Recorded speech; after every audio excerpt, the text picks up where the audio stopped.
တိုးတက်လာတဲ့ development ဖြစ်လာတယ်ပေါ့နော်အဲ့တော့ develop ဖြစ်လာတယ်ဆိုတာဘာကိုပြောတာလဲဒါကဒီ develop နဲ့ပတ်သက်ပြီးတော့ဒါလေးဒါပြောပြခြင်းတယ်ဘာလို့လဲဆိုတော့ဒါကျွန်တော်ကအပြင်မှာသင်တန်းကျောင်းတွေမှာရောကိုလုပ်တဲ့ကုမ္ပဏီမှာတော့ development နဲ့ပတ်သက်တဲ့ဒါ course တွေသင်တန်းတွေပေးတယ်ပေါ့နော်ဘာလဲဆိုတော့ HR development human resource development ပြီးတဲ့အခါမှာpersonal development အဲ့တော့ development နဲ့ပတ်သက်တဲ့သင်တန်းတွေသင်တယ်ပေါ့သင်တဲ့အခါမှာလည်းဒါကအများတန်းဒါကျွန်တော်ထည့်ပြောနေတာစကားလေးဖြစ်တယ်အဲ့တော့တိုးတက်တယ်ဆိုတာဘာကိုပြောတာလဲเนาะအဲ့တော့တိုးတက်တယ်လူဆိုတာဘာဖြစ်တာလဲတိုးတက်တဲ့နိုင်ငံဆိုတာဘာကိုပြောတာလဲအဲ့တော့တိုးတက်ဖို့ဘာလုပ်ရမှာလဲဆိုတာကိုဒါနည်းနည်းလေးပြောပြကြည့်အဲ့တော့တိုးတက်တယ်ဆိုတာကကျွန်တော်ကဒါ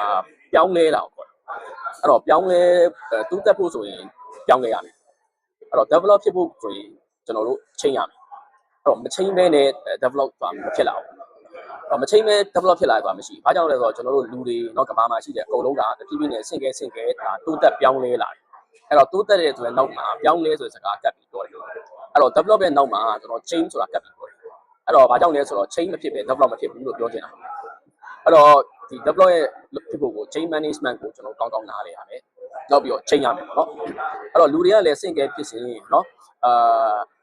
revolution theory အရဆင့်ကဲပြောင်းလဲလာတဲ့အခါမှာတိုးတက်လာတယ်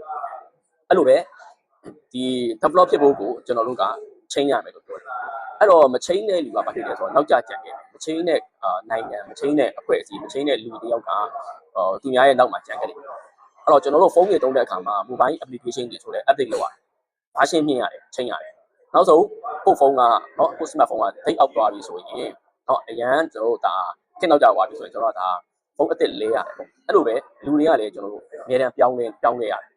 အဲ့တော့လူတွေကလည်းတွေးခေါ်တွေစိတ်သက်တွေเนาะ attitude တွေเนาะအဲ့ဒီဟာရဲ့ knowledge တွေကိုလည်း update မြင့်ရတယ်လို့ကိုယ့်ရဲ့ attitude ကိုယ့်ရဲ့စိတ်နေစိတ်ထားတွေကိုလည်းပြောင်းလဲပြီးမြင့်တင်ရတယ်အဲ့ဒါမှဒီတယောက်ကတိုးတက်ပြောင်းလဲလာမှာပေါ့တော့အဲ့လိုမျိုး line မလုပ်နိုင်တော့ကြံခဲ့လိမ့်မယ်အဲ့တော့ကျွန်တော်တို့ဒီ develop ဖြစ်ဖို့ကိုเนาะ chain management ကိုနားလည်ရမယ်လို့ပြောတယ်ချိန်ရမယ်လို့ပြောတယ်အဲ့တော့တချို့လူတွေကဒီအတွေးခေါ်ဟောင်းတွေရောเนาะနောက်ခုကျတော့ခံယူချက်တွေကိုဘယ်တော့မှမပြောင်းပဲလက်ကင်ထားတဲ့လူရှိတယ်။ဘာလဲဆိုတော့ဒါခေါင်းမာတဲ့လူမျိုးလို့ပြောတာပေါ့။အဲ့တော့ခေါင်းမာရဲဆိုတာဒါအင်္ဂလိပ်လိုနော်step down လို့ခေါ်တာပေါ့နော်။အဲ့တော့ step down ဖြစ်တဲ့ခေါင်းမာရဲဆိုတဲ့လူကတိုးတက်ပြောင်းလဲဖို့အခွင့်အရေးအရင်နေတယ်။တော့ပြောင်းလဲတဲ့အချိန်မှာပြောင်းလဲရမယ်။ပြောင်းလဲရမယ့်အရာကိုပြောင်းလဲရမယ်။အဲ့တော့မပြောင်းလဲနိုင်ရင်ကျွန်တော်တို့မတိုးတက်လာဘူး။အဲ့တော့ဒီဖွံ့ဖြိုးတိုးတက်ပြီးတဲ့နိုင်ငံတွေအကုန်လုံးကအများအားပြောင်းလဲနေလို့ကျွန်တော်ဖွံ့ဖြိုးတိုးတက်တာပြောလို့ရတယ်။လူတစ်ယောက်လည်းတိုးတက်လာတယ်လို့ပြောချင်တဲ့လူကပြောင်းလဲလာမှတိုးတက်တယ်အဲ့တော့မြန်ပြောင်းလဲရင်မြန်တိုးတက်မယ်ပြောင်းလဲတဲ့အချိန်မှာကျွန်တော်တို့ဘယ်လိုပြောင်းလဲရမလဲဘယ်အချိန်မှာပြောင်းလဲရမလဲဘာပြောင်းလဲရမလဲဆိုတာကျွန်တော်တို့သိရမယ်ပြောချင်တာက W ပေါ့နော်1ဘယ်အချိန်မှာပြောင်းလဲရမလဲဟောနောက်ပြီးတော့ how ဘယ်လိုပြောင်းလဲရမလဲเนาะအဲ့ဒါတွေကျွန်တော်တို့သိရမယ်အဲ့တော့ဒီဘယ်လိုပြောင်းလဲရမလဲဆိုတာသိတဲ့အခါကျရင်ကျွန်တော်တို့ကเนาะပြောင်းလဲဖို့ကြိုးစားရမှာအဲ့ဒါမှ